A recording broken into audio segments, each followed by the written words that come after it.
kad rūpintis Pūkučiu nėra taip paprasta, kaip jį įsivaizdavom.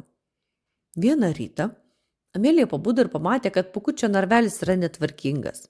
Šienas išmėtytas, o dubenėlis su vandeniu buvo apvirtęs. O ne, atsiduso ji, aš vakar pamiršau jį išvalyti. Amelija žinojo, kad Pūkučio narvelis turi būti švarus, o pats triušiukas sotus ir laimingas. Ji pradėjo skaityti knygas apie triušiukus, kad sužinotų, kaip tinkamai jo rūpintis.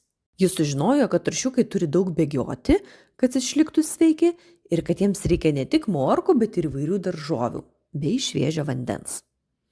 Kai Amelija glostydavo Pūkutį, ji jautė, kaip svarbu ne tik džiaugtis jo draugija, bet rūpintis su jo meile ir atsakomybė.